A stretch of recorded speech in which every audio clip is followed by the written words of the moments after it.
I can. I can. Yes. Hello? Okay. Count. Dallas, are you okay? All right. Welcome to the March 16th, 2022 meeting of the Chatham Finance Committee. Pursuant to the Governor Baker's June 16th, 2021 signing of an order of an act relative to extending certain COVID-19 measures adopted during the state of emergency, including the extension of his March 12, 2020 order suspending certain provisions of the Open Meeting Law, General Law, Chapter 30A, Section 20, until April 1st, 2022. This meeting of the Chatham Finance Committee is being conducted via remote participation. Every effort will be made to ensure that the public can adequately access the proceedings as provided for in the order. A reminder that persons who would like to listen to this meeting while in progress may do so by calling the phone number 508-945-4410 pound. I'm sorry, not pound. Conference ID. I should know this by heart. 707-117-688 pound. Or join the meeting via Microsoft Teams through the link in the posted agenda.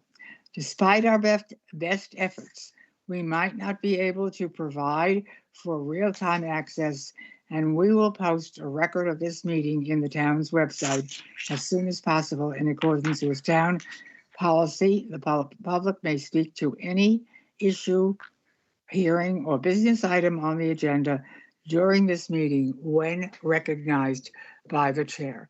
And with that to be official, I will call the roll. Andy Young. Andy? Here. Yeah. Hi, good afternoon, Andy. Barbara Madison. Here. Joanne Sprague. Here. John Papalato. Here. John Whalen. Here. And we have a quorum. I don't see Tommy. He's not on yet, I guess. Just to give you our agenda items today, we will not be hearing anything relative to the airport. The runway protective zone amendment put forth by the Airport Commission was sent back to the planning board for further review by the select board last night, so it will not be coming to us. We're going to do a little out of order because Carolyn McClelland of the Housing Partnership has to leave early, so I appreciate her, and John Farrell, being here. And then we will have a series of bylaws, which Ali Sabatino will handle. Bill. Yeah. Sorry, somebody say something. And then at the end, we will have one vote on 127 Old Harbor Road and reuse of structure, any other articles, and then just talk briefly about our final report for the warrant. So with that, I will turn it over. Jack, do you want to go first as you did last night, or Carolyn, do you? Either one. I believe Jack is having trouble with us hearing him.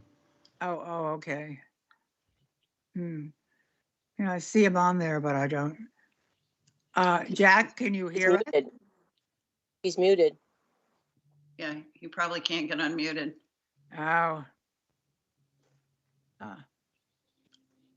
Let's see. Alex, can you get to Dallas to ask him if he can figure out a way to unmute Jack? It's usually. This is Mark at Channel 18. We're unable to unmute. I'm sorry. Oh. Andy, I can hear now. Can you? And we can hear you too. Oh, we can hear you too. All right. Jack, do you want to be first or Carolyn? Either one of you. I know you were like, Ladies first. okay, Carolyn, are you okay for that? Yep, okay, great. I'll just have to Okay. apologize. I'm If I might, Wait. Yes. I think, Madam Chair, you should introduce the article first and Oh, what's on, sorry. Yes. Sorry. prior to getting into the discussion. No, thank you. We will be taking up at this point the Middle Road Property Conservation Restriction, Goose Pond Forest Open Space Committee. That's the article. So, okay, with that, go ahead, Carol. Okay, great. Thank you so much for having me and thanks for accommodating my schedule. I appreciate that.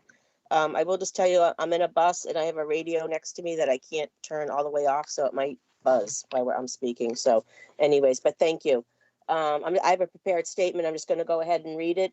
The partnership recognizes the need for a holistic approach when trying to reconcile the many interests of the town. We understand that both housing initiatives and open space preservation are vital for the sustainability of our community. We feel that compromise provides us with an opportunity to judiciously allocate our resources in a way that can benefit both of the interests.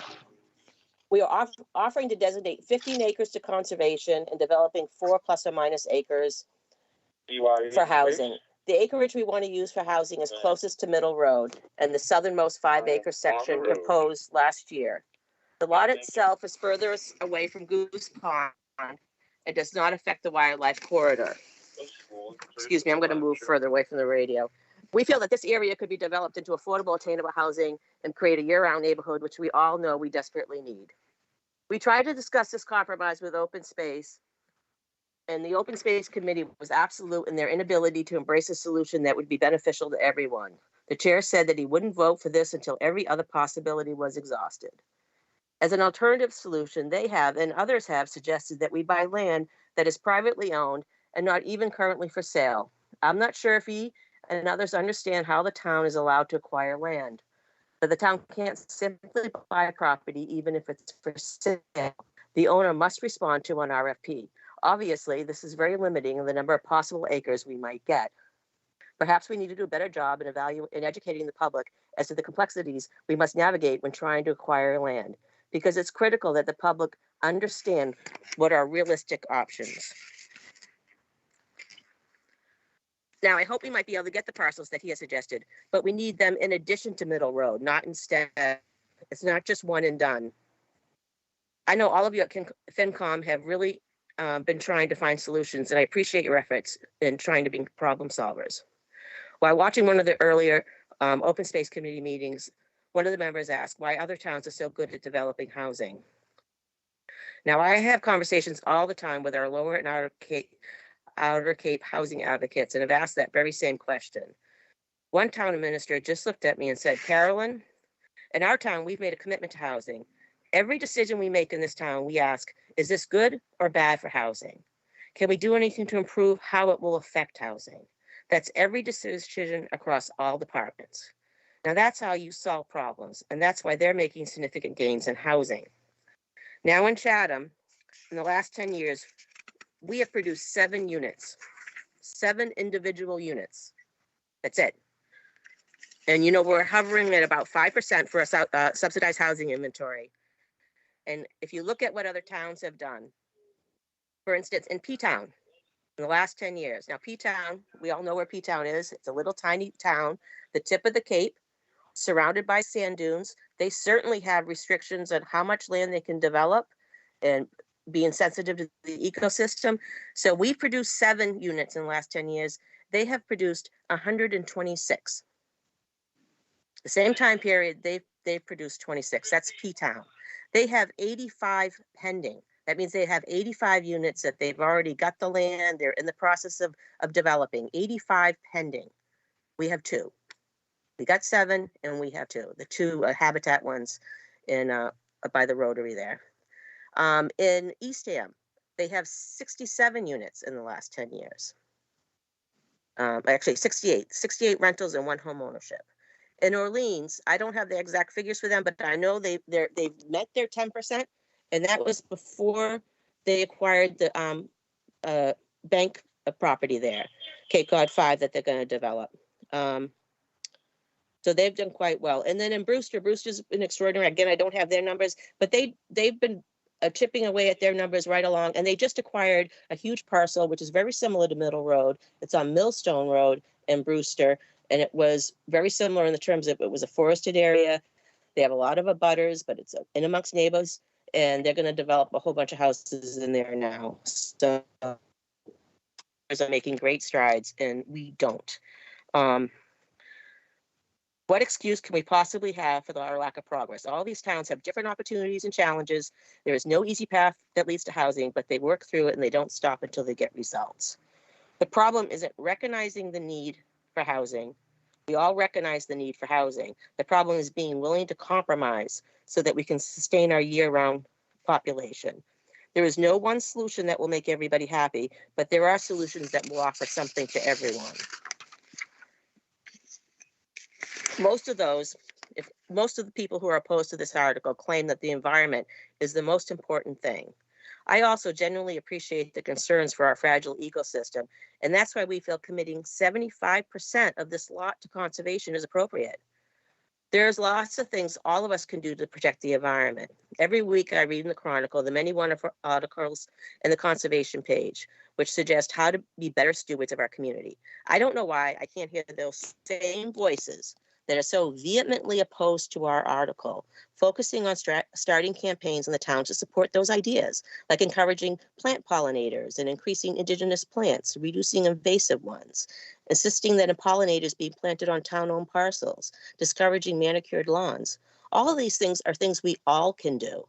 Conservation, if you can imagine, if just a percentage of our homeowners engaged in those practices, the accumulative acreage that we could recoup and recapture and increase our biodensity, diversity, how impactful would that be? But we're going to everybody's focusing on these 4 acres in Middle Road. And I think this would be a much better use of their time and energy to try to create a consensus in the town to go in that direction.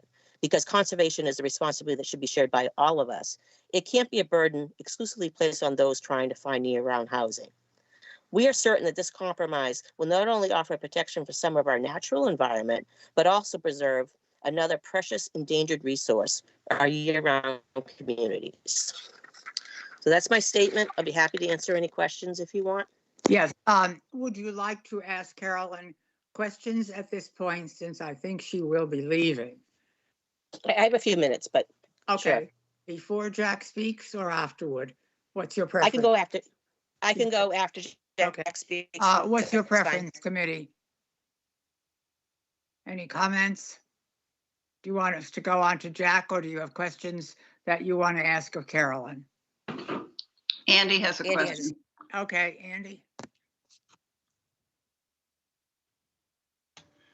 Carolyn, do you have a specific proposal for the area that that you're talking about devoting to housing? The 4 acres, Carolyn. It's approximately 4 of the 19 acres, and that's as specific as we have. If we get this parcel, it will we'll have a full-on community engagement process where the community will get to chime in. There'll be surveys and information, and we haven't decided. I don't get to decide what that property looks like. It's going to be a community decision, and I think, Alex, did you have your hand up? If you want to, or okay, no. But it's a process. I can't make that decision now. Right now we're at the point where we just want to allocate the 4 acres for housing. Alex, you had something?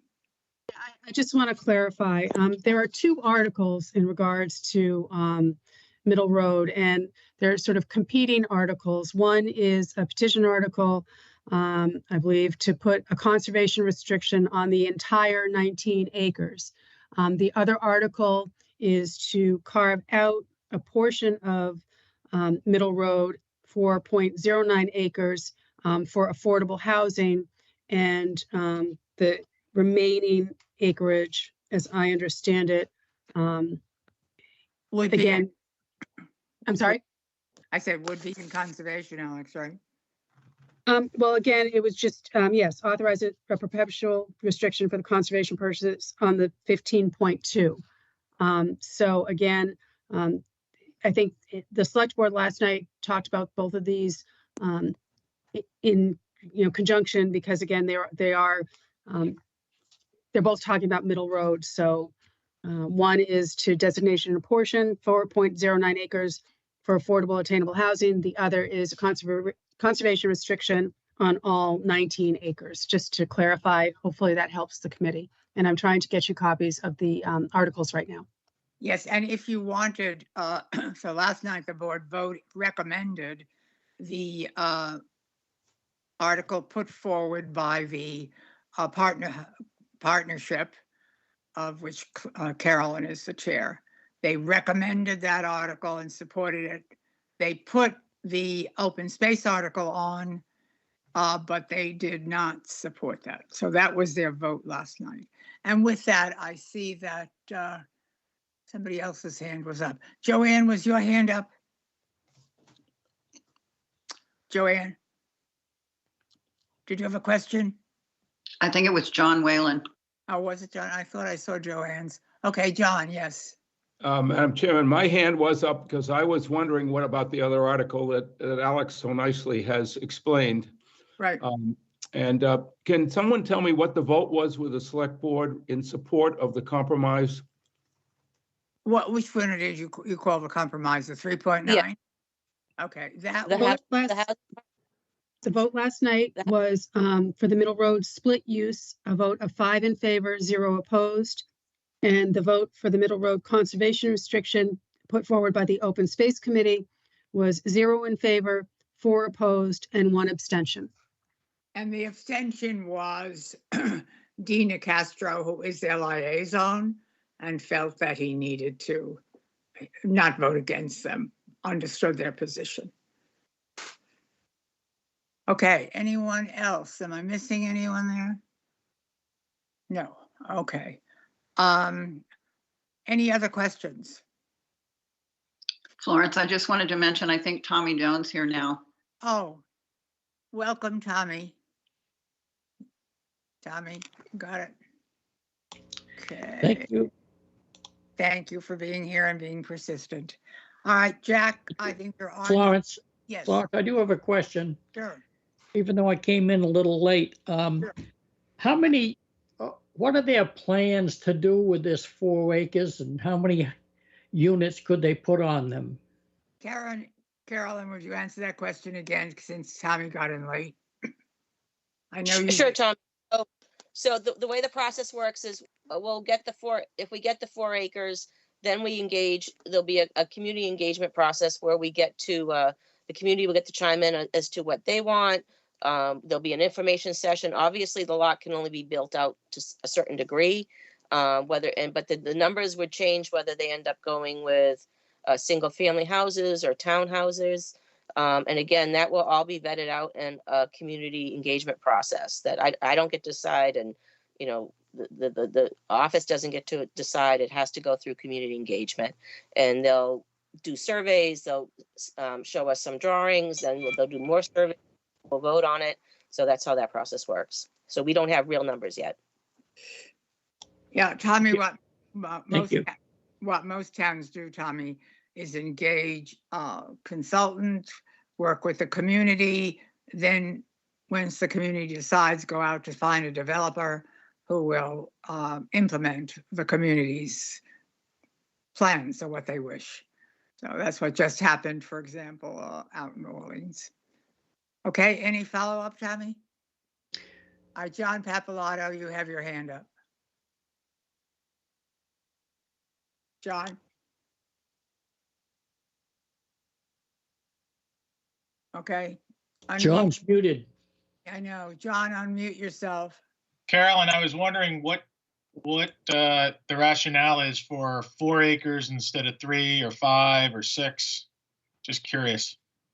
Well, obviously it's a 19-acre parcel. Last year we tried to do to build on 5 acres and 3 acres. That got nixed.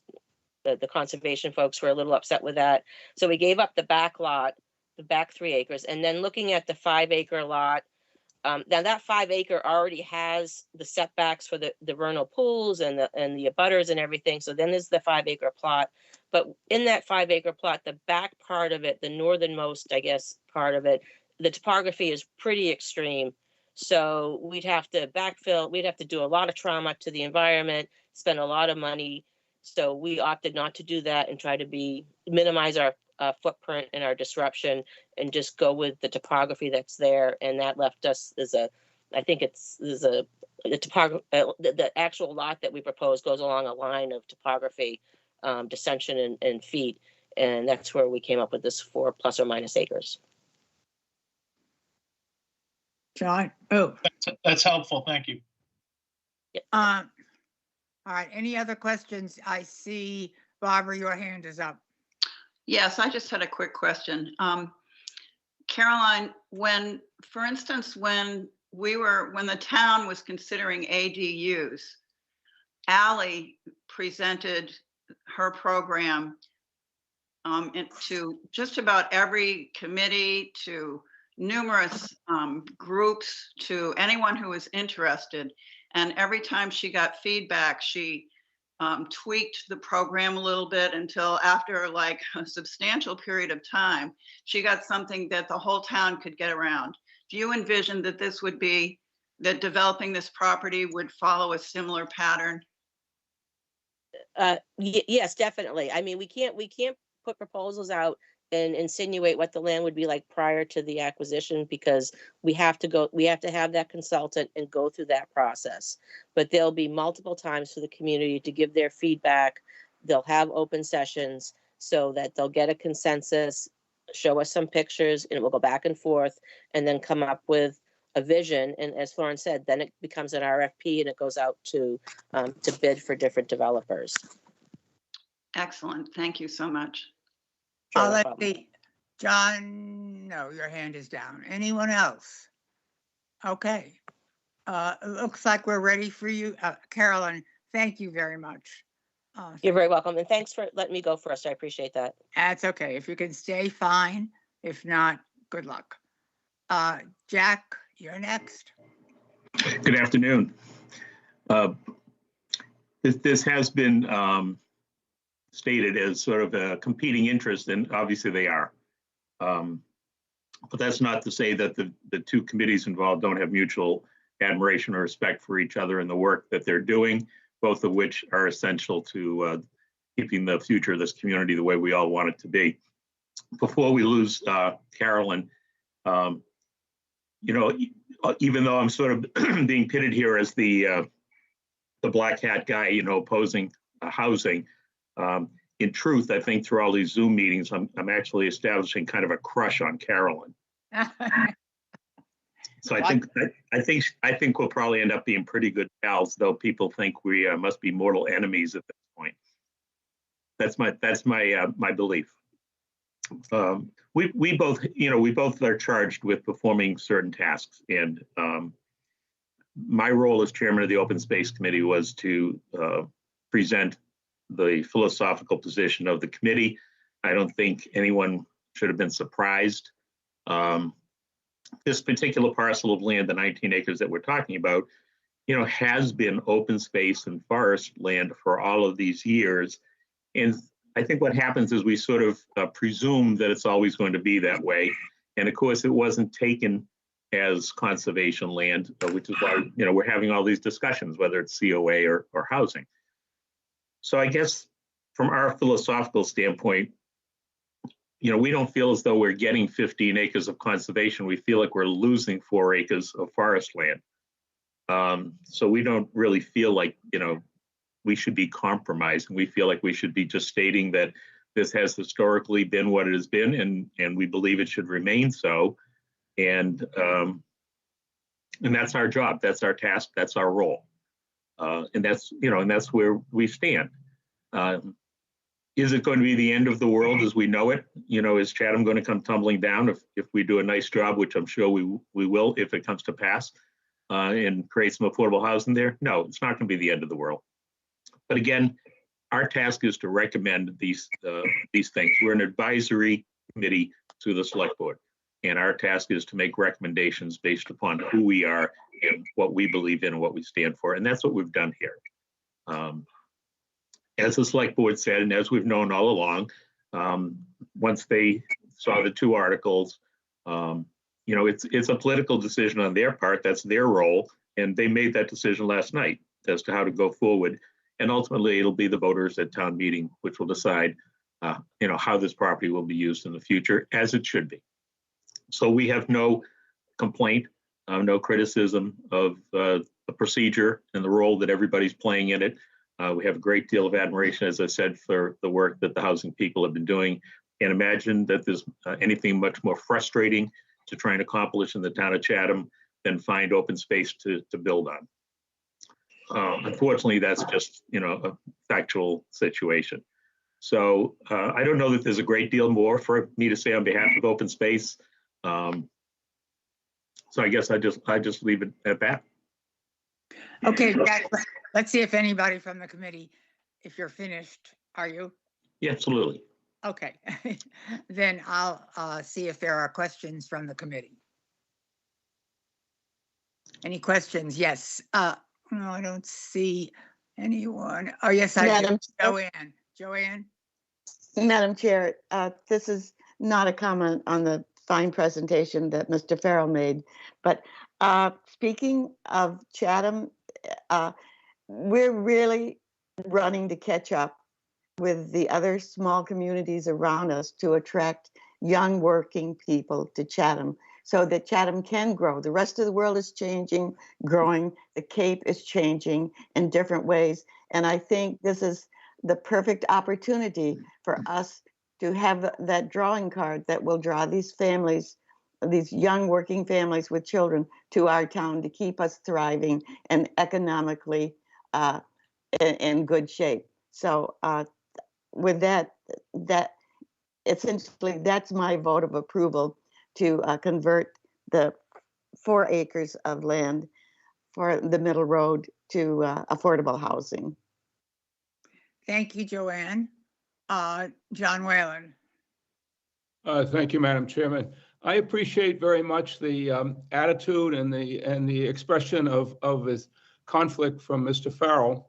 But I was particularly impressed by the statistics that Carolyn spoke at the beginning about the experience of other towns and how they have had challenges and pieces of property in the past and how they fought through them and how they have in fact provided affordable and attainable units for the people. And our record is just terrible. It is beyond terrible. It's unbelievable. 7 units in 10 years is almost unthinkable. So I support very strongly the article that would provide 4 acres that were possible, affordable and attainable housing. Thank you. Thank you, John. I see Tommy's hand up. Thank you, Madam Chairman.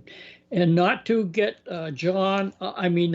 Jack to get a crush on me, but I am not in favor of this article, and I just think that we should preserve what little open space we have. As I said last week, part of the problem with Chatham's affordable housing is there's not enough land. And that's why the other towns are doing so much better than us, because they have a lot of land. We have very little land. So I am voting against this article. Thank you, Tommy. Andy. I'm momentarily confused. Tommy, are you talking about the housing plus conservation article or the strict conservation article? The housing article. Okay, thank you. I appreciate it.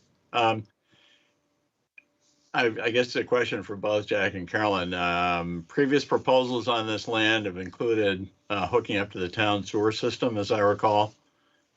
Is that likely to still be in the cards, Carolyn? My understanding is that we would definitely be hooking up to the sewer, but I don't know if Alex or Ally want to speak to that, but that's my understanding anyways. I see Dr. Bob can answer that question. Oh, good. Dr. Bob? Yeah, it would be our intent to have this property, whatever the use is, connect to the sewer. We did make that determination a couple of years ago when they were looking at it for the Council on Aging. We have recently put sewer and we'll be putting more sewer down Middle Road, so there will be an opportunity to connect this parcel to sewer. Okay. All right, thank you. Question for Jack. In your research on this property, as I recall, is this part of the old dump layout before Middle Road actually existed? It was originally taken to be part of the overall development of the dump and the water pollution control facility, which is why it's sort of wide open, for various uses now. It was never taken as part of a conservation effort at that time. Right. And if I recall correctly, the particular depression that's just to the west of Broken Back Hill Road, that's the old Doc Keene Scout location, if I recall. I believe that's correct. Yeah. Yeah. Okay. And that's excluded from this proposal that would include any housing. Correct. Okay. All right. Well, I think most of you probably know I've spent better than 30 years advocating for conservation and open space in the town. And, definitely my inclination would be to do that. And yet this housing crisis is really becoming most extreme. I would vote in favor of the balanced article. Thank you, Andy. Anyone else? I don't see. Am I missing somebody? Andy. John Whalen, do you have your hand up or is it you forgot to take it down? Okay. Anyone else on the committee wish to comment before we say anything or before someone makes a motion? Well, if I could just make a couple of last comments. Of course, Jack. Yeah. First, just a technical thing. Alex had mentioned that she thought that the conservation restriction article might have been a petition article. It was not. It was proposed by the Open Space Committee to the Select Board. Okay. Thank you. And the housing for the 4 acres was proposed as an article by the committee, the partnership. So slightly different. Correct. Okay. The only other comment, which, if I could, I've been involved in the community for the 48 years I've been here, and the housing, this shortage of housing is not a new problem, but it's a more severe problem now. My good pal, the late Dick Batchelder, and I actually brought it up back when I was on the planning board in the 1980s. Most everybody in this meeting was around in the 1980s. And the town really didn't have the heart for it, didn't have the will, the stomach to go out and take some of the beautiful large parcels like the now Bailey's Path or the Frog Pond property next to Pates, which would have made fabulous affordable or attainable housing developments. With all of that depth, you would have had a nice wooded Route 28 elevation. You'd have never known that the properties were even in there. You could have done it at any different type of density that you wanted to without impacting, the aesthetics of Route 28.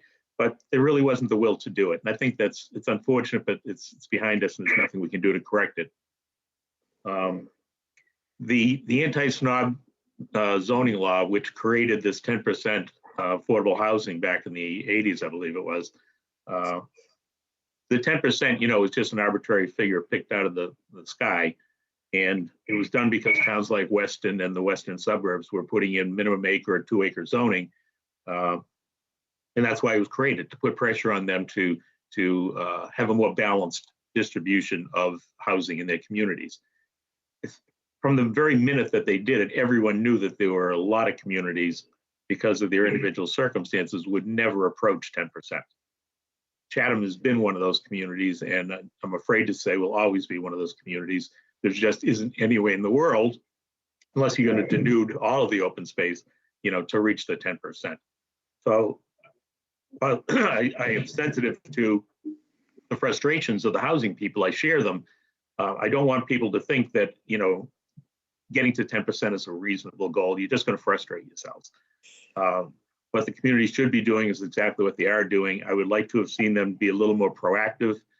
I know that there is the RFP problem when you go to acquire these types of properties, but look at what happened with the Eldridge garage. Private entity got involved, secured the ownership, and made it available as time would allow for the town to go through its process to acquire the property. Okay, the Conservation Foundation and the Land Bank Open Space Committee over the years did similar transactions where, because the town conservation open space could not move quickly, they had to go to town meeting, then the private entity would intercede in their behalf and on behalf of the community and use their ability to move quickly and obtain properties that were on the market for sale. I would like the town to think, I'd like the partnership to think a little bit about maybe trying to create this type of private public partnership where, when these properties come on the market, the town, if they really are interested in pursuing them for whatever reason, not just housing, but maybe housing, that the private entity could then intercede and take it off the market and make it available for the town. Right now, you can't compete with the private entities. I think what they did down at the Eldridge Garage should serve as an example as to how we might go forward to acquire some of these properties. Just a thought. And that's good for me today. Thank you. Thank you. Good night.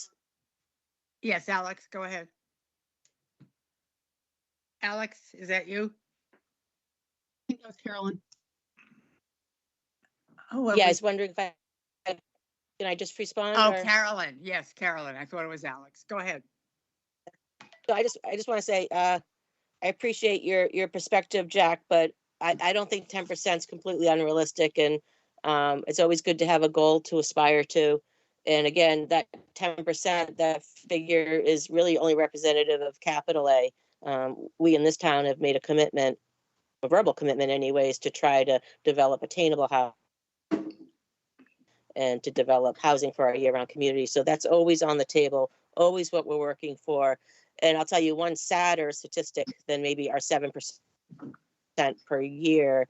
One of the tragic ways we might reach the 10% is years from now. If we don't do anything now, we don't move now, years and years from now, we'll reach the 10% only because the 10% relative percentage to year-round housing. So when we have so few year-round people here, maybe we'll reach that 10%. But that's not my goal. It's not a race to the bottom. But and then about the trust, I don't know if that's with our community partnership within what we're tasked with doing. But I know you had offered your skills as an attorney, and I know you know some spin in some circles that I'm not privy to. So at any time you want to gather some folks and try to work on getting a trust, I would 100% support that. You or anyone you know. So thank you. Carolyn, we do have a trust, and the trust can spend money at will. It has a lot of money in it, Carolyn. No, we have a housing trust. What Jack? A housing right, trust. we have a housing trust. We do have a housing trust. And that's great. And that's a tool, but what Jack's talking, right. Yeah. But what Jack's talking about is another trust that can, because we need another trust that's outside of a third party trust that can come in and purchase land right away and not go through the delay that the town has to. That's what Jack was speaking about. I believe so. Right, right. You need a private entity that doesn't have all the time restrictions that the town has. Now the trust can spend money at will. They don't have to go back to the town meeting, Jack. So that but they also have to issue an RFP. Certainly, you're right. But they don't have to go back to town meeting. Right. So that's the idea I'm trying to promote. I think what David accomplished for the community down at the Eldridge Public Library was a tremendous example as to how the private interest in this town can help, the public interest to accomplish their goals, working together. Yeah, and I just wanted to comment about something else you said. A couple of weeks ago, I was going through files and I found a 1988 file of the League of Women Voters. It was an article written by Tim Wood talking about the desperate need for housing in Chatham. The prices in Chatham, the wages, the numbers were different, but it was the same kind of thing. I sent it to Tim and I said, you don't have to write another article. Here it is. And when you talk about the Frog Pond, I was chairman of the Affordable Housing Committee. When we supported the Frog Pond, we went to, I can't remember, was it planning board or the zoning board? And some member of the town nearly jumped down my throat. Charlie Christie had to rescue me. He was so angry that I was supporting the Frog Pond property, Chris Wise's property at the time. So you're right, it never went through. We'd had opportunities. People didn't think there was a crisis, but there was a crisis in 1985. Anyway, with that, I need a motion. Does someone want to give me a motion? So moved. I'll second. Which one? You better tell us, John. I'm sorry. I move that we allot 15 acres for conservation and set aside 4 acres to possibly for affordable and attainable housing. Okay, the article reads just the 4 acres, so we need to do that. Okay, John? Okay, I propose that we set aside 4 acres for possible use as affordable and attainable housing. Is there a second? Second. All right, we'll take a vote. Barbara Madison, Yes, support. Andy Young. Andy, Yes, I recommend we support it. Joanne Sprague, Yes, yes, Madam Jo- Chair. John Papalato, Yes. Tommy Dunn. Nay, No, nay. nay. And Florence Selden, the chair, says yes. The vote is 5 to 1 to 0. Florence, I didn't vote. John Whalen didn't vote. I vote yes. Oh, I'm sorry. I thought I got you. Florence, Yes, it's Dean. John I just- Papalato. Yeah, that's John. Yes. Okay, I think we're okay. John, you're yes. It's John Dean. All right, wait, John Papalato is a yes. John Whalen is a yes. Joanne Sprague is a yes. Sorry. Barbara Madison is a yes. Andy Young is a yes. Tommy Doan is a no. Florence Selden is a yes. Florence, Yes. it's Dean. I Yes. just wanted, Oh, sorry. Thank just you. wanted to point out for the committee's information, I'm assuming that your vote just now was on the articles submitted by the Housing Partnership. And that article includes the 4 acres, Right. but also calls for 15 acres to be transferred to the Conservation Oh, yeah. Commission. So Okay. it's a combined article. I just wanted to clarify that. Yeah, John was right to start with. So we Okay. voted on that article, I think twice. Do we have to vote, Alex or Dean, do we have to vote?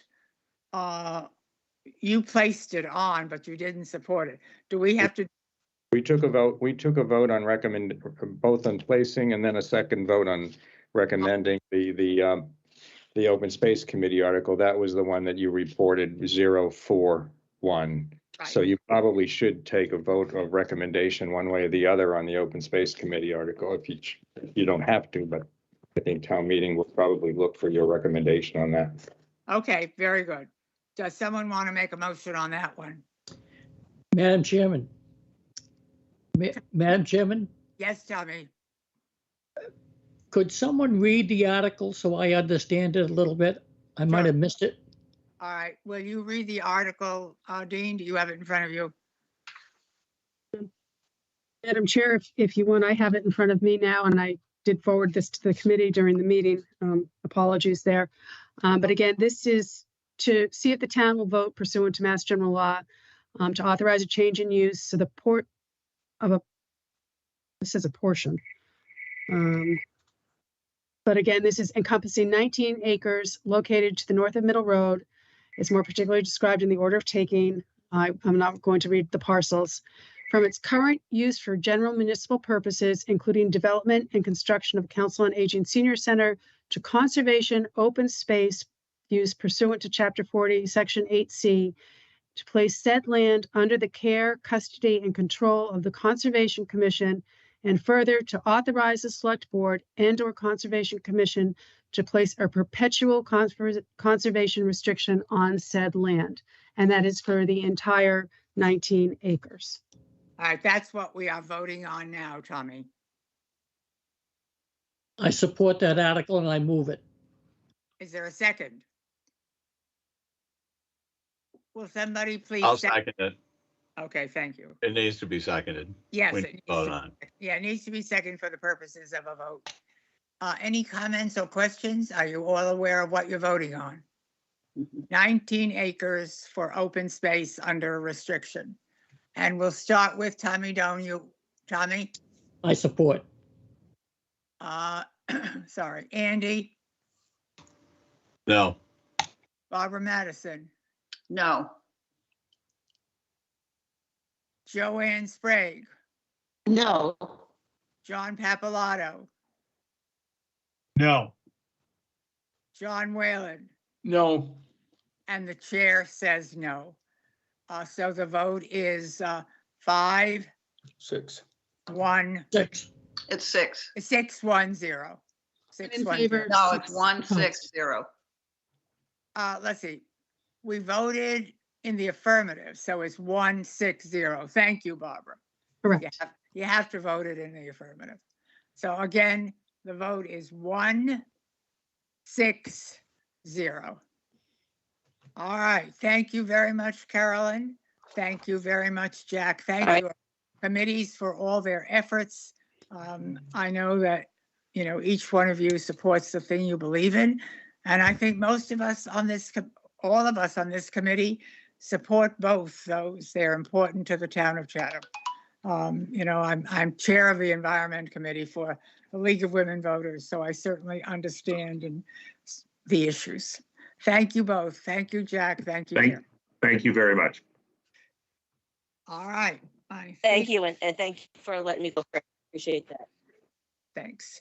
With that, we're going to turn the meeting over to Ally for the protective zoning bylaw amendments. The first amendment deals with section 7, the part bylaw 19, accessory dwelling unit bylaw. Ally, it's all yours. Thank you so much, Florence. So we're here this afternoon to discuss amendments to the accessory dwelling unit bylaw. This was a recommendation that was brought forward by the Community Housing Partnership and also the Affordable Housing Trust to make changes, revisions to the bylaw to make certain sections more user-friendly, to hopefully get more applications coming in to create these ADU units. So the first revision to the bylaw is to allow seasonal homeowners to be able to apply for a permit to create an ADU. So right now in the bylaw, seasonal homeowners are not allowed to apply for a permit. So this change would allow them to apply, which we're hoping would increase the ability of property owners, which would allow more property owners to apply for permits.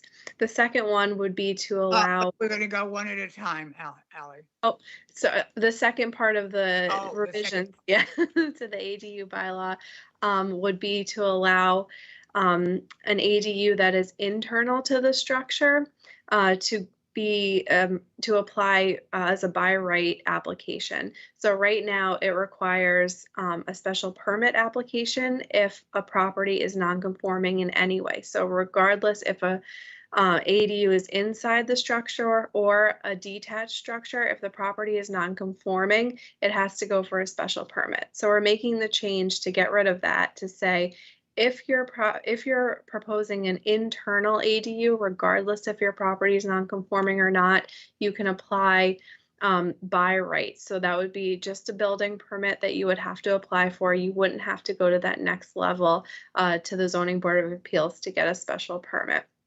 We're hoping that that will encourage more people to apply, as sometimes it can be intimidating to go in front of the Zoning Board of Appeals with a public hearing and having to present. It can be intimidating. So we're hopeful that that gains more applications that will come in for this proposed bylaw. Just to note, we're not proposing to remove the cap of how many bylaws can be, or how many ADUs can be approved each year. That cap will still be on.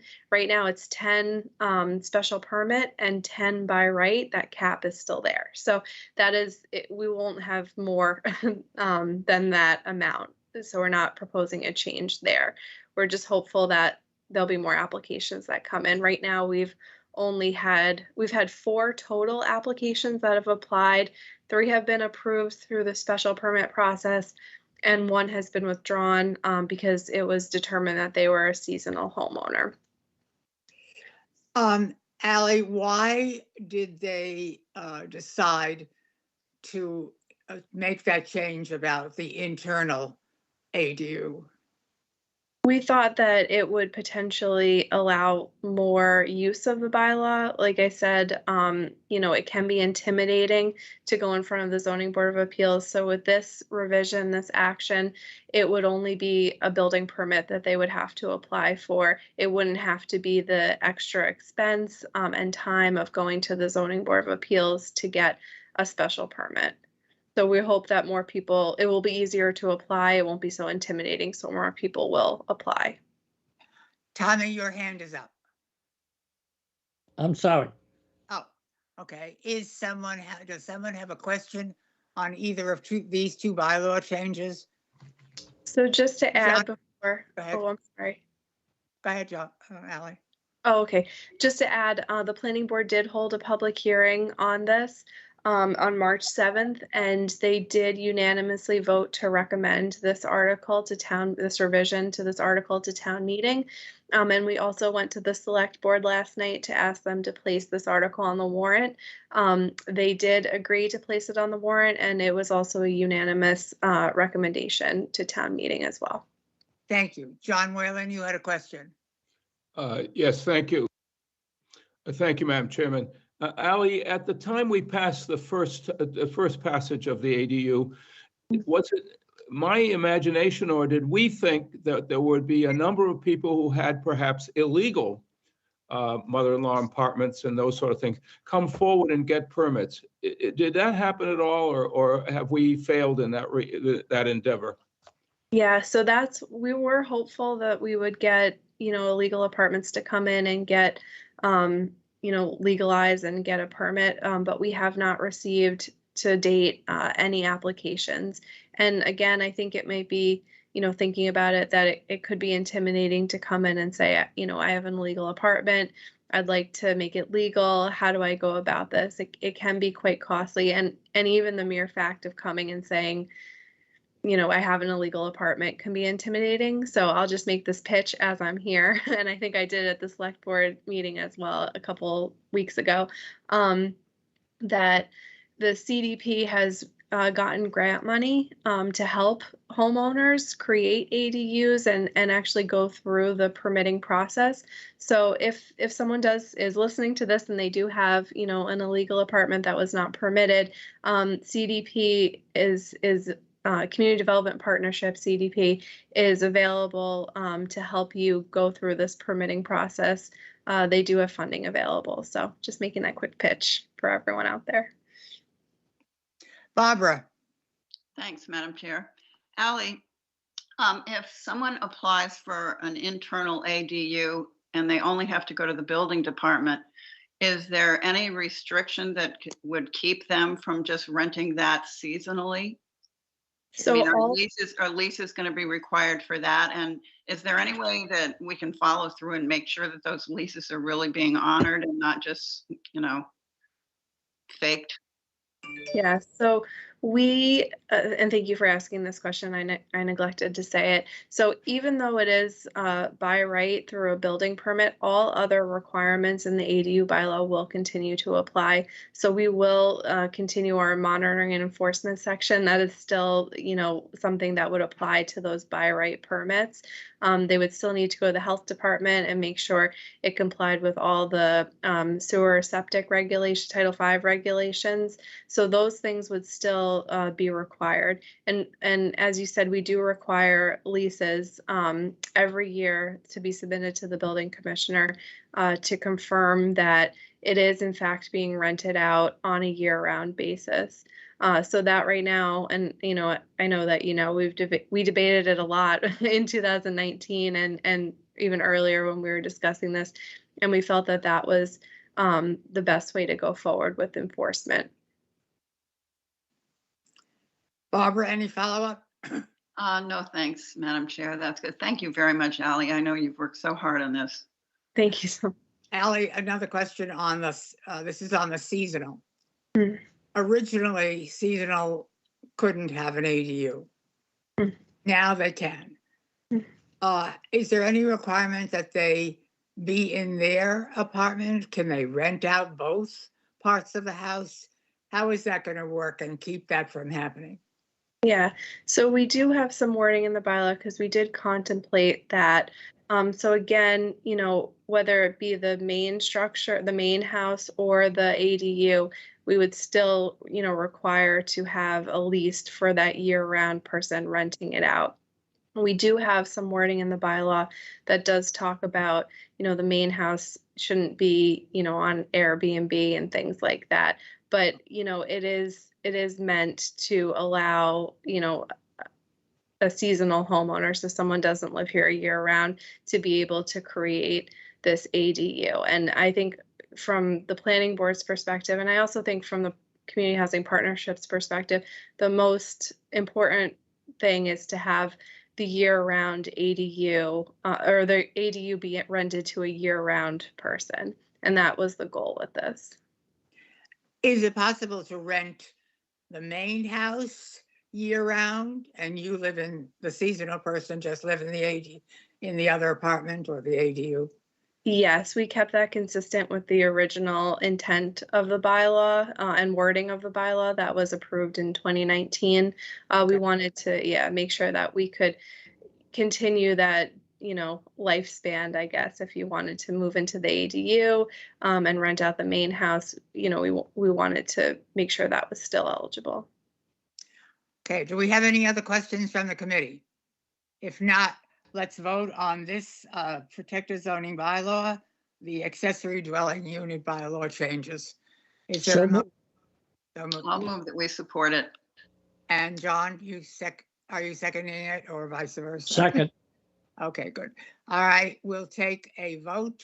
We'll start with Andy Young, Yes. Barbara Madison, Yes. Joanne Sprague, Yes. John Papalato, Yes. John Whalen, I took John Whalen's vote, Tommy Doan, Yes. and Florence Selden says yes. So it's 7 to 6, what do I count? 7. 7. Yeah, only 2 of us are not here. 7 to 0 to 0. And good luck, Ally. I hope we have more luck with it and maybe as good as one of our neighboring communities. We'll go on now to mandatory amendment to protective zoning bylaw, the section dealing with a floodplain district. Okay. Are you or Jay going to explain that, Ally? Yeah, so I do have, as you mentioned, I do have Jay Briggs here, our building commissioner as well. If you have more specific questions about the floodplain bylaw, he is eligible to, he's here to answer questions that you might have on that. But so this is an amendment to our 2016 floodplain bylaw that was passed. It is a mandatory amendment that came down from FEMA. We are not the only town on the Cape or Massachusetts that has to add these mandatory wording into our bylaw. It's happened everywhere, as I've been told. And so basically this update is mandatory to remain in the National Flood Insurance Program. If the town doesn't comply with the National Flood Insurance Program requirements, 465 Chatham policy owners will lose their flood insurance, which could affect existing mortgages. So we just wanted to put that out there so that people, understand that this is a requirement that we have to do. So the main points, there's no real substantive changes to the bylaw. The main points is that the new significant parts pertain to administrative management of permits in the floodplain. So that's basically how internally we review the permits that come in. And then the items that are not related to this administration of floodplain development are ensuring adequate drainage is provided in subdivisions in the floodplain, minimizing flood damage in subdivisions, requiring that recreational vehicles in the floodplain are either elevated and anchored in accordance with the zone's regulations for foundation and elevation requirements, and be on site for less than 180 consecutive days or fully licensed and highway ready. So those are the significant changes to the bylaw, but we would be happy to answer any questions. Just also, we did have the public hearing with the planning board on March 7th. The planning board again voted unanimously to recommend this bylaw change to town meeting. And we also went last night to the select board, and the select board voted to place this article on the warrant and also voted to recommend this article unanimously. Ally, we don't have any choice, do we? Not really. I mean, we don't like to say that, but not particularly. Does anybody have a question of Ally or Jay? Okay, we need a motion. So moved. Second, Okay, we'll take a roll call. Andy Young, Yes. Barbara Madison, Yes. Joanne Sprague, Yes. John Papalato, Yes. Tommy Doan, yes. and the chair says yes, 7-0. You No, I forgot didn't- John Whalen again, Florence. Oh, I forgot. I thought he made the motion. I made the motion, but I vote yes. Oh, yes, he made the motion. Sorry. Thanks, Barbara. 5-0, 7-0. Okay, go on, Ally. You're on a roll. Okay, so the next one is the accessory buildings and structures.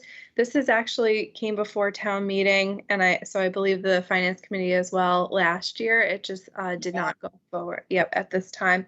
So basically, the proposal, it serves two purposes. First, the existing language currently in the bylaw now, it addresses storage sheds of over 100 square feet and those under 100 square feet, though through inadvertence, it doesn't address those that measure exactly 100 square feet. So we're adding that language in there to address that matter.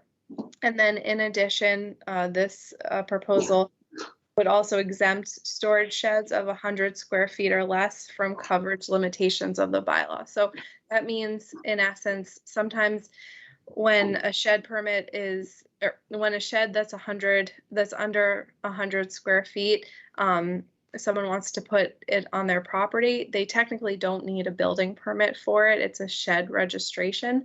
But sometimes if they are over on their coverage, they don't need a building permit technically, but they do need to get a variance from the Zoning Board of Appeals. So again, it could be a hassle for something that doesn't even need a building permit. So we're looking to rectify that through this bylaw change. And again, I think you saw this last year, town meeting saw this, it was just not acted upon procedurally at town meeting because of procedure at town meeting. But the planning board again did hold a public hearing on this March 7th. They unanimously voted to recommend. We went to the select board last night. They agreed to place this article on the warrant and also voted to unanimously recommend. Ally, remind me, the finance committee supported this last year, did we not? I'm not sure. You don't remember? Anyone remember? All right. Any questions of Ally? Okay, we need a motion to accept this changes in the shed bylaw. So So moved. moved. Second. Okay, I'll remember to take your vote this time. Let's see where we are. Andy Young, Yes. Barbara Madison, Yes. Joanne Sprague, Yes. John Papalato, Yes. John Whalen, Yes. and Tommy Doan. Yes. Barbara, did I get you? Yes, ma'am. And I said yes. Okay, I know you did. 7-0. Thank you very much, Ally. I think that's it for you, right? No, I think I have one more. One more. For zoning bylaw amendment. Oh, right, okay. I actually do have a PowerPoint for this one since it is a Okay. proposed new bylaw, but I can also, if you would instead, I can just go through it verbally, but I'm happy to pull up the PowerPoint if the Finance Committee would like that formal presentation. You want to do that? Okay, sure. Just give me 1 second. I don't think it was too long. It's not. I can go through it fairly quickly.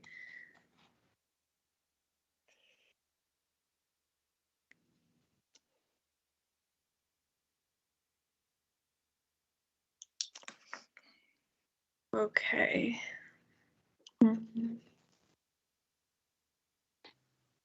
Okay, can everyone see that? Everyone Yes. see it? Yeah, Yeah, good. we can. Yep, okay, great.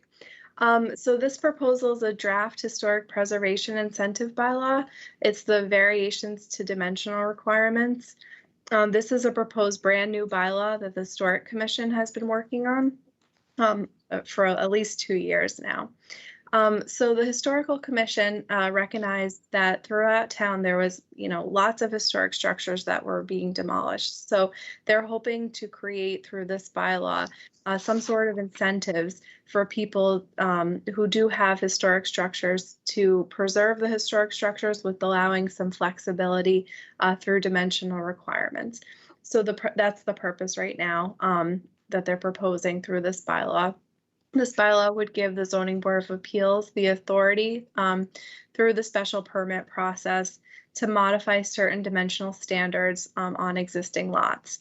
And again, I'll go through what these incentives are in further detail as I go through the slide. So which properties can this apply for?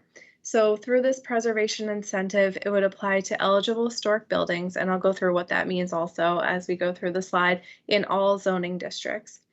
These incentives are intended for the primary structures and are not to be utilized for accessory buildings. So we're really targeting, the primary homes that are historic and not like a barn or anything like that. That would be accessory on the site.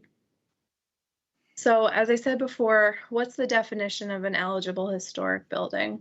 So it's any building that's listed on the National Register of Historic Places, listed on the State Register of Historic Places, or has been designated by the Chatham Historical Commission to be a historically significant building or structure. So it might be a little bit hard to see, but this map shows the potential locations where this bylaw could help preserve some of the historic structures.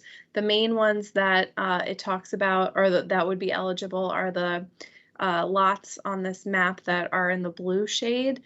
There's actually 3 versions of blue shade, but those are the ones that we're really focusing on. And there would be over, I think it's a little bit under 1,000 properties that could potentially qualify for this bylaw. And again, I just do want to point out with that, the only properties that would be eligible are historic buildings. And so those would be the only ones that would qualify for this proposal. So special permit priority. So we want to be very specific that our priority for granting these special permits or allowing someone to apply for these special permits are for keeping the building and structure in place on site. So we want to make sure that that is our #1 priority, that these historic structures are kept on site. But the Historic Commission does, understand that sometimes historic buildings are moved to different sites. So this bylaw does allow that to occur. and for the new site of the historic structure to be eligible for these dimensional variations. But we wanted to make 100% sure that everyone knows that the priority is to keep the structure on site. We also wanted to try to close any loopholes that could have come up through this. And so we do specifically say in the bylaw that if a historic structure is moved off site to a different property and the special permit or this bylaw is used on that the separate property, the property which the historic structure was moved from cannot use this bylaw, will not be eligible for this bylaw. So we wanted to make sure that that loophole was closed. So what are the incentives for historic building preservation? The first one is waivers from building coverage. So right now, we would allow the maximum by right building coverage allowed under Appendix 2 in our bylaw to be multiplied by a factor of no greater than 1.25%. That 1.25, and I actually have some numbers of what that means. I don't have it in front of me, but as soon as I finish the slideshow, I will pull it up so you can see. I think it gives a better understanding of what that actually means, what that would be allowed, and it basically has a sliding range of the allowance of additional building coverage. So if you have a smaller lot, you wouldn't be allowed additional building, more building coverage than if you'd have a larger lot. And again, I have those figures and I will pull them up after the slideshow, but it gives you a better understanding. Building setback. So again, these would all be through a special permit from the Zoning Board of Appeals. This one gives you eligibility to waive the abutter setback requirements in all zoning districts up to 1/2 the minimum required setback in the zoning district, but no less than 5 feet. We wanted to make sure we still kept, some buffer there, obviously. So that's why we made sure that it wasn't less than 5 feet. But it does allow for the Zoning Board of Appeals to grant these waivers for up to 1/2 the minimum required setback. So how can this work? This is a diagram that can show potentially how these incentives would work on a property. So this top row here, the building in green or turquoise, this would be two separate proposals that would show a building coverage with no preservation. And this example is on a 40,000 square foot lot. So this is, what it would look like with no preservation of the historic structure. The second row down on the bottom would show the additional building coverage that would be allowed through this proposed bylaw. So you would keep, and again, this is the 40,000 square foot lot example, you would keep your historic structure and be able to add on a small portion either to the back or the side of your historic structure. The special permit process, we wanted to be very clear what the process would be in order to apply to the Zoning Board of Appeals for a special permit. So the first step would be the Historical Commission shall make a determination of eligibility for this incentive. If the Historical Commission determines that the property is eligible, the applicant then may proceed with the special permit procedure. So your first stop is the Historical Commission to determine if your property is eligible. And then your next stop would be the Zoning Board of Appeals to actually apply for the special permit. So findings required. The first 3 findings are actually new findings that we are proposing through this bylaw. The 4 through 12 that are bold, those already exist in our bylaw now. So that's what the Zoning Board of Appeals, those are the findings that they use when they review applications currently. So I'll just go through the first 3. The first new one is the permitted modifications of the bylaw standards and requirements is necessary to maintain eligible historic buildings on site on which it was originally constructed or relocate said building to another site deemed appropriate by the Zoning Board of Appeals on advice from Historical Commission. Number 2, the proposed renovation, repair, adaptive reuse, or removal preserves to the maximum extent feasible the historical and archaeological features of the building. And number 3, Failure to grant a special permit is likely to result in the inappropriate use or physical modification of the eligible historic building, including the potential demolition or loss of historically significant property. So those are the 3 new findings we're proposing. Conditions to be imposed. So this is, I think, one of the most important parts for this bylaw. If we are allowing these dimensional variations, the Historic Commission wants to make sure that the historic structure is preserved. So we're requiring a preservation restriction to be on the historic structure if you are going to apply for and receive these dimensional variations. So that's the first one. And then the second one is termination of the special permit rights upon loss, destruction of building. So we wanted to make super sure, and again, trying to close some of those loopholes, that if the historic structure was lost to damage or just neglect over time, and a person wanted to rebuild a home on that property, you could not take advantage of the flexibility and the waivers that were granted for the historic structure. So we just wanted to be very clear about that. You would have to abide by our bylaw setbacks and building coverage that are in our bylaw currently. You couldn't build back to what was allowed through the special permit. And that is it. And I'd be happy to take any questions if you had any. And I will, if you want, I will be happy to.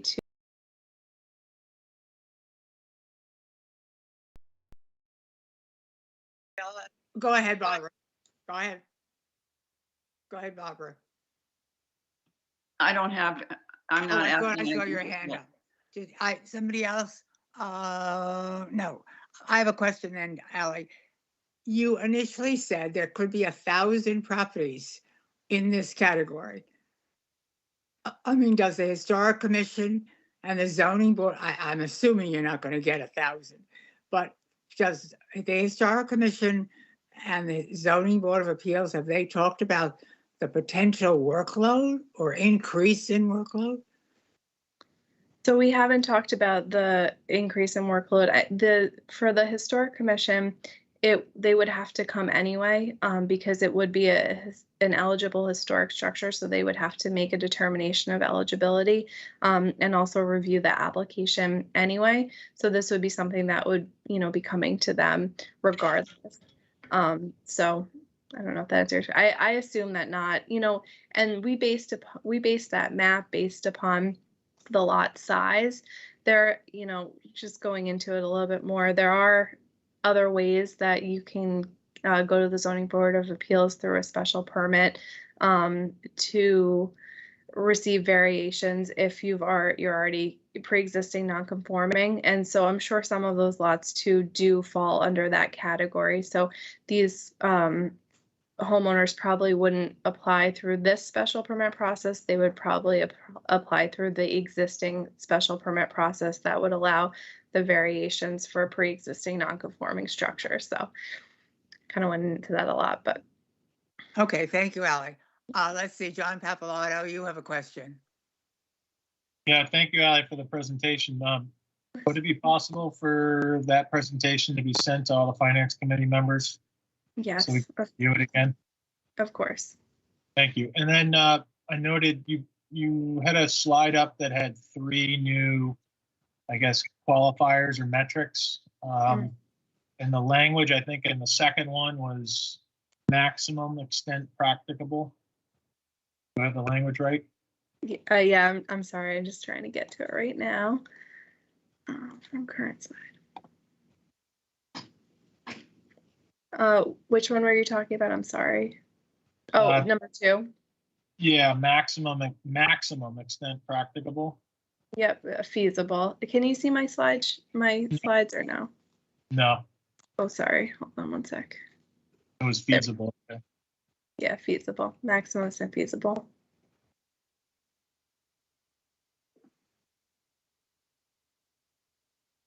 Just the word maximum, I could just see that creating some trouble.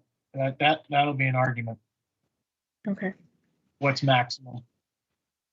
Yeah. I think it's rather subjective, but in general, I'm very supportive of the proposal. Thank you. Thank you. Thank you, John. Dean, you have your hand up?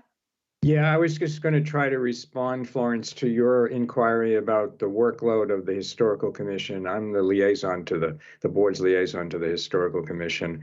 I didn't attend all their discussions on this, but I did watch the progress of this bylaw as it was developing.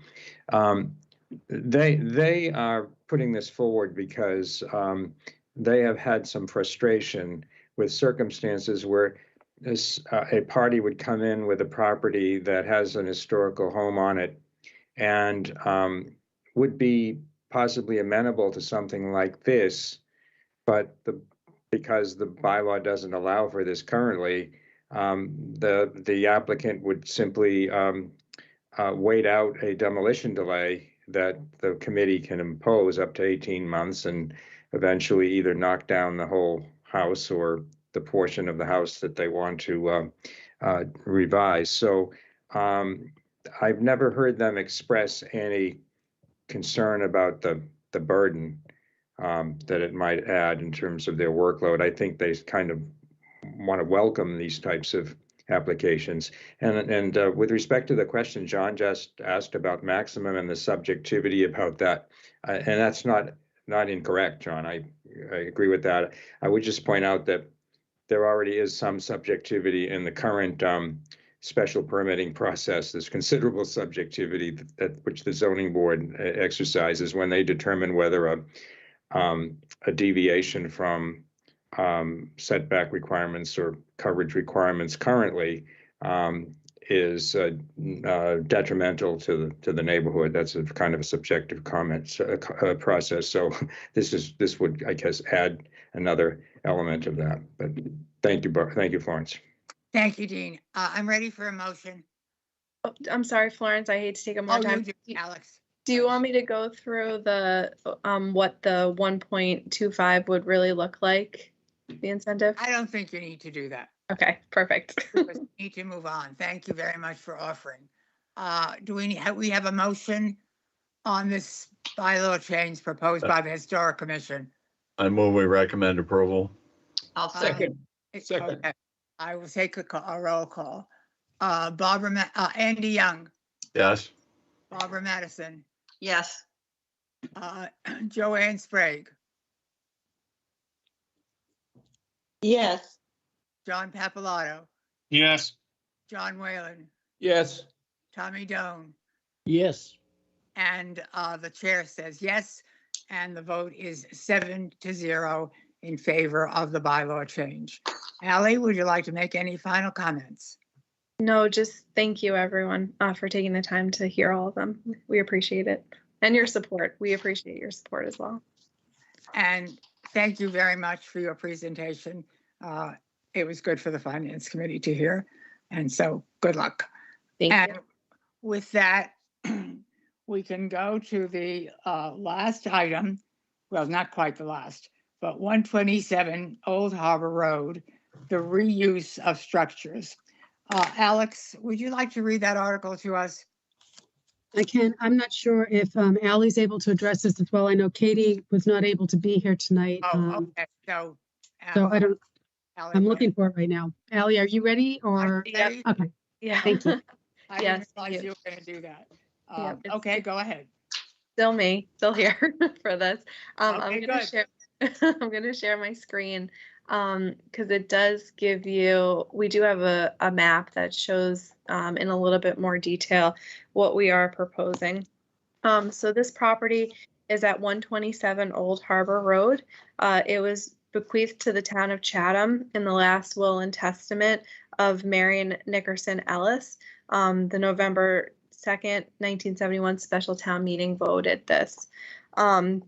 The property does consist of a former residential structure and barn area, so that's in this section, and then also a playground area, which is located in this section over here, which you can see. The barn and sheds are currently used for storage for various town departments. And the former residential building was used in the past as offices for the water department. It's currently vacant right now. And as I'm sure you all know, the reuse of this property has been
that, in the opinion of town council, um,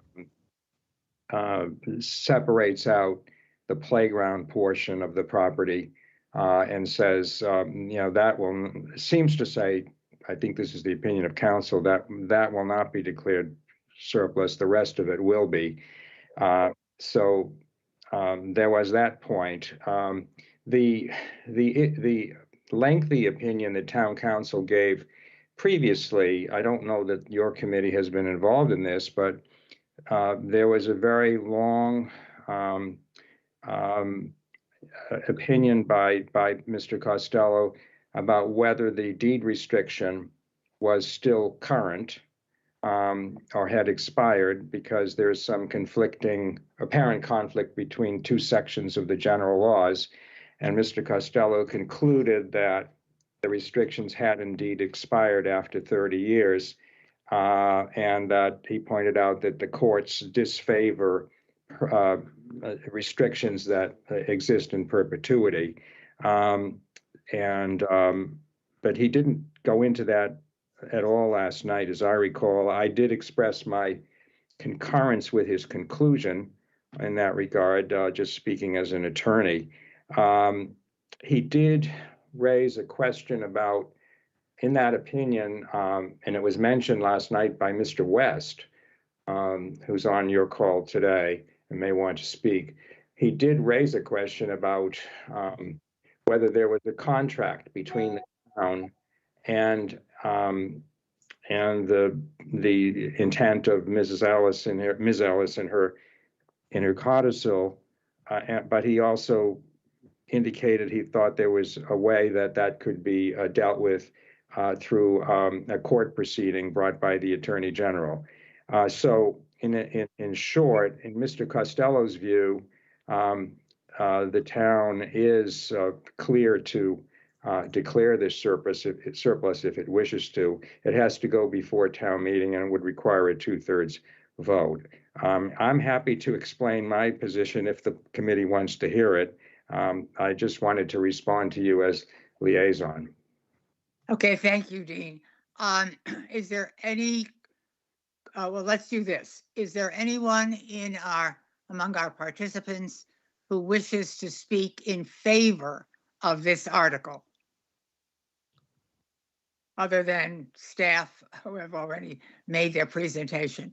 Anybody who wishes to speak in favor of 127 Old Harbor Road repurposing? Is there anyone who wishes to speak against it? I would, Miss Chairman. Okay, Steve, go ahead. Hello, everybody. My name's Steve West, and I reside or have a home at 124 Old Harbor Road. And it's good to see many of you because I kind of miss this time of year being with you as former Finance Committee members. So hello, everybody. Hi, Steve. Hi, I hope Steve. you're all doing well. I know it's been a long meeting, and yes, I have actually sat in on the whole thing. So that again brings back memories. And I know speaking out against this article is a bit like speaking out against motherhood and apple pie. And I probably won't be as good as Jack Farrell was when he explained his black hat and did a very good job of putting out his position on the whole thing. But I hope that after you hear my comments, you'll join me and as was mentioned, 2 of the select board members in finding that this property really shouldn't be converted to affordable housing right now. I'm going to touch on several different reasons, but the first one has been touched on a little bit. Is repurposing this property something that's morally and ethically okay, and what signal is this saying to other property owners if they wanted to donate similarly and see that their wishes may not be long-term accepted? And then there's a bit background on this. My grandfather was actually, Ed Harrington was the Chatham Selectman Chair when the town acquired this property. And he lived where we are currently residing, across the street from the property owner, Miss Ellis. And I'll brag a little bit, but he was instrumental in convincing her to change her will with her first and only codicil in 1968 to bequeath this property to the town of Chatham. They purposely made the codicil intentionally very specific, just so it wouldn't get changed. And as Ally had referenced, it states specifically that the whole property and not part of it was to be for an elementary school playground named after them, and that no other buildings other than those already there were to be placed on the property. My grandfather, who some of you may or may not have known, but he often said getting this property for the benefit of the elementary school and convincing the town to purchase the Golden Triangle land were the 2 most important property and conservation efforts he accomplished in his 11-year selectman term. So for those reasons, I don't believe that approving this usage change now is correct, and I don't think it sends, as I said, a positive signal to future landowners. Second, Dean touched on the town council opinions. There's certainly some legal questions of whether Chatham can make this change. There are contradictory statutes, and there may or may not have been a contract established at that November 1971 town meeting. And if indeed there was a binding contract at that time, then there's some procedures that while town council thinks can be gone through relatively simply, that's all a matter of legal opinion at this time. And I think other lawyers might disagree with that assessment. Third, I'd like to ask if affordable housing is really the best use for this property. It's served, as Ally again mentioned, many uses since her death in 1971, and I won't restate them all, but the water department, it was a playground facility, it's storing equipment and gear, and one thing and it's been considered for a number of different properties, the Monomoy Community Services building movement, the Council on Aging building relocation, the skateboard park at one time, and of course now affordable housing. And if we convert it to affordable housing now, it eliminates the use for, eliminates what it's currently being used for, and it also eliminates any consideration for future uses. So, and especially that's concerning with the adjacent elementary school. So, as one of the selectmen mentioned last night, you know, in future, that's the only adjoining parcel to the elementary school. Could we use it for expansion of the elementary school? Or if in fact, if you take the contrary view and the school doesn't survive, then having that piece of property next to the school would also be beneficial. So, you know, is that, so is making this change now the right thing to do? The town had also indicated they were going to do a highest and best use study for this property, and that was never done. So I think we're kind of getting the cart before the horse here by making a decision to convert this to affordable housing before we really know what might be used there. The last thing I want to mention, and I'm sorry for droning on a little bit, but you know, there are financial considerations here. This property is worth, you know, upwards of $2 million. It's surrounded on both sides by historically significant homes. And it contains a historic home itself. So a lot of the zoning, the bylaw changes that Ali was describing are going to apply to this home. So the existing house is subject to the historical commission oversight and probably zoning board rules as well if there's going to be more than one unit plan there. And then the affordability housing guidelines are going to also require that it fits in with the surrounding houses. So in general, it's going to be creating a very expensive affordable housing for one or possibly two families who may or may not even be from Chatham. I know every affordable housing unit is helpful. I know we're in a difficult situation, but is from a financial standpoint, this $2 million and up investment or this $2 million possible. I don't suggest selling this property. Let me start by that. But if in fact you're trying to help affordable housing, and as Jack Farrell mentioned, a private and public partnership earlier, if you could sell this and get $2 million for it, I would think that would go a long way to creating a lot more housing units in the future. So bottom line, I agree, we need a more affordable housing. But I hope you'll join me in finding that converting this property to affordable housing, it just isn't appropriate for ethical, moral, financial, best usage, and legal reasons. Thank you very much for listening. I'll answer any questions you might have. Thank you, Steve. It was good to see you. Hang on. Let's see. Andy Young, you had your hand up. I didn't mean to ignore you. That's okay. I was hoping that Steve was going to go first. Okay, good. I had a question about, you know, from my reading of what the material I've received having to do with the codicil, you know, the idea that the property be maintained, or pardon me, that no buildings other than those presently on the premises should be placed or maintained, and said property should be used as additional playground and recreational area for the present site of the school. So use as a location for the town water department was contrary to that. And use of the barn for storage, for just miscellaneous storage, arguably is contrary to that as well. And yet, you know, those things did take place. What would be your idea of the use of those structures? Steve, do you want to respond?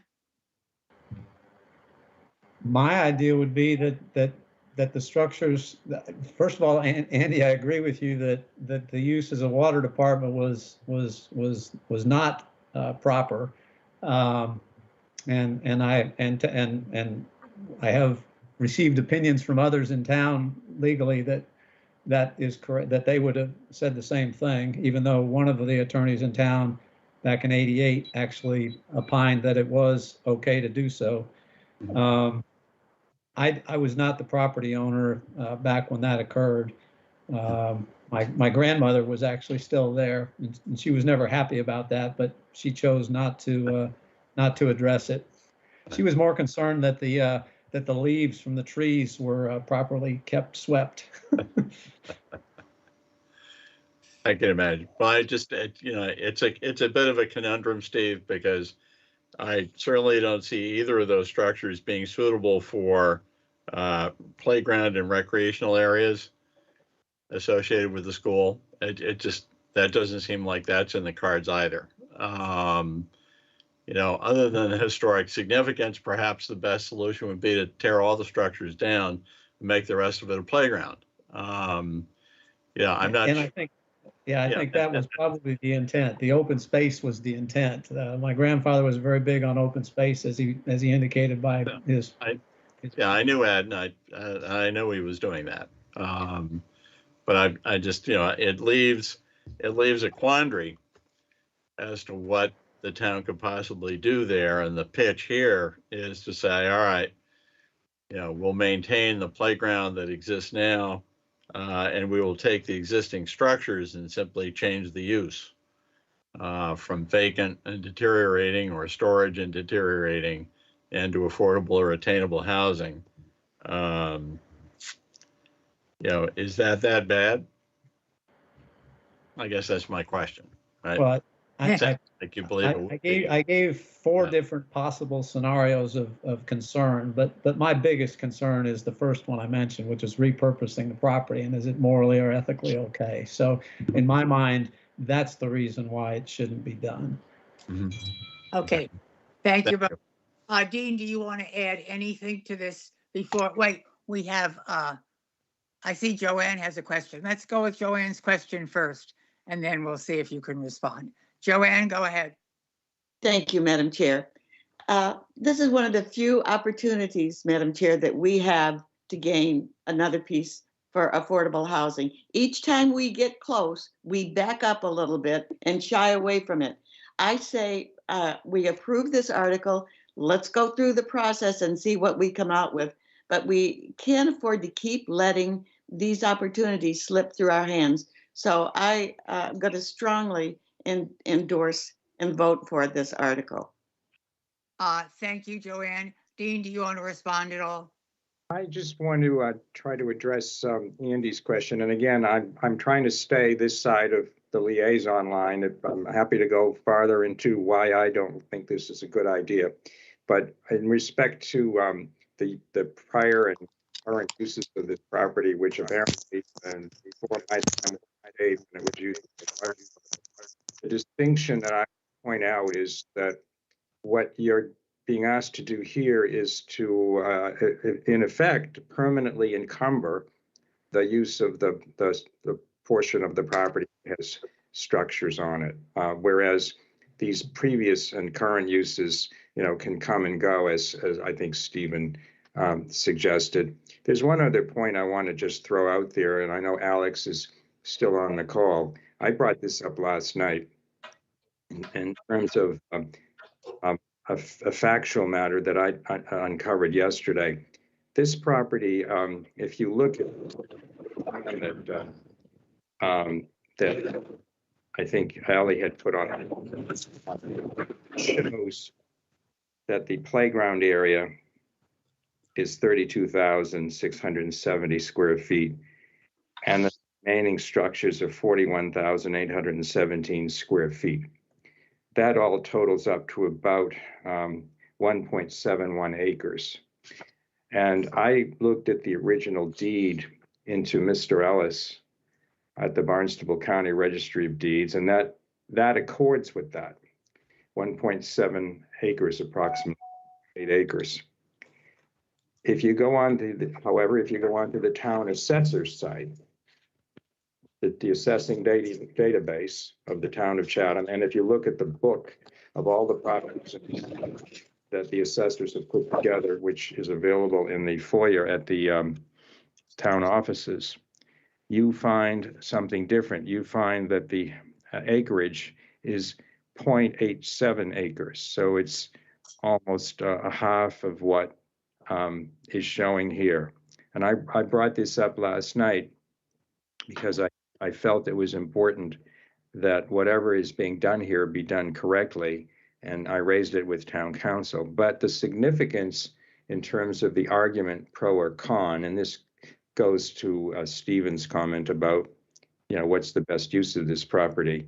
The assessor value of this property is $636,700.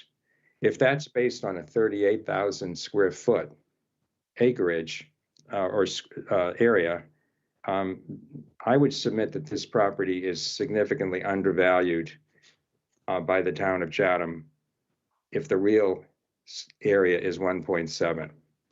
And that really goes, and I'm now expressing my personal opinion, that goes as to whether you're really getting a significant enough benefit if you encumber this property for merely one or possibly two units.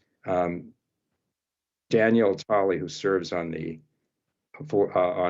school committee, pointed out in an email to us the other day relative to another article that in order to get the additional 5% to bring us to 10% of subsidized housing inventory in the town, we would need 175 more units. Well, if your approach is going to be to take one unit at a time, maybe one unit a year, it's going to take 175 years to get there. I personally think the better approach is what's being proposed for Middle Road, where you're going to have multiple units. But I have other reasons why I don't think this is a good idea, but I'll leave it at that unless the committee wants to hear. Thank you. Unfortunately, we're approaching the end of our time. There's another committee. So I want to hear from the committee. Barbara? Thank you, Madam Chair. I guess I'm a little confused. As Steve West alluded to, the use of this property has been nowhere near along the lines of Marion Nickerson Ellis's desires when it was used for all those years as a water department facility. And I didn't really hear anybody objecting to it at the time.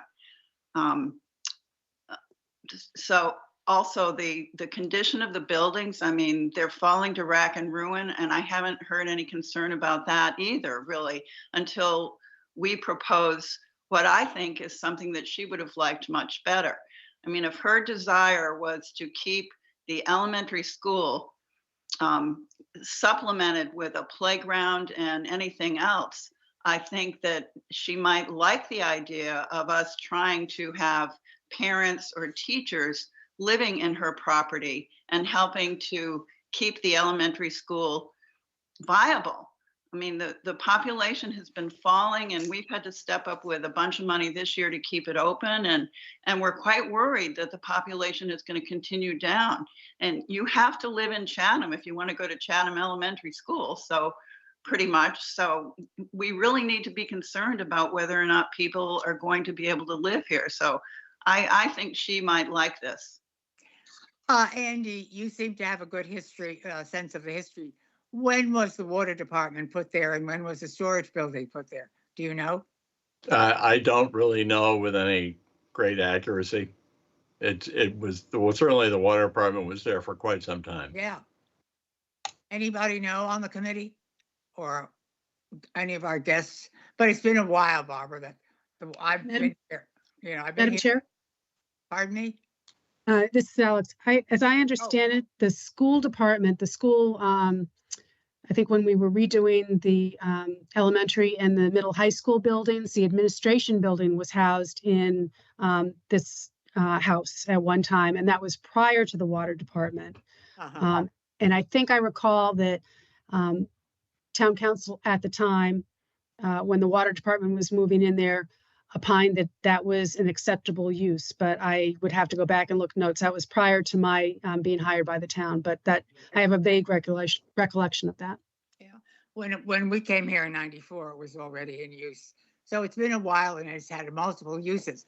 I will say one thing that has come up time and again: there is no guarantee that we will have families. I don't know how many units can be built there. We haven't done that yet, but that we will have families there. It could be a single person. It could be a couple. So we're not sure it'll be families. Allie, from you or Katie's point of view, how would we would have to repurpose this And then what? Do a feasibility study to determine how many units can be built there, or how would that work? Yep, no, that's correct. So our plan and proposal going forward, just like much of the other housing land that we're proposing for housing, we would do a feasibility study. We actually have money available that was granted by CPC last year to do feasibility studies.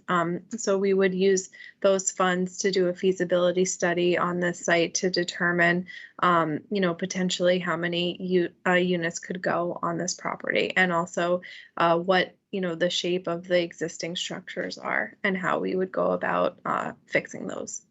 Now, do the structures need to be maintained, saved? Because they're historic, do you know? Yes, we would. Our goal is to maintain the structures, of course. Okay. Are there any other questions?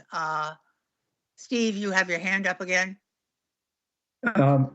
Yeah, I just wanted to say one last thing, that the town can't, because you'd asked the question of when that all occurred. It was 1988 when the town opinion was that they could use it for the water department building.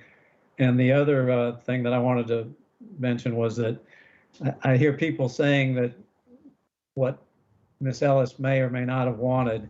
I actually have an email from Bill Litchfield that said she would not want affordable housing from 2013. So everybody can have their own opinion, but I do have that email. So I just wanted to say that out loud. Thank you, Steve. Are there any other comments or questions from the committee? Is someone prepared to make a motion? So moved. What are you moving, John? Please be specific.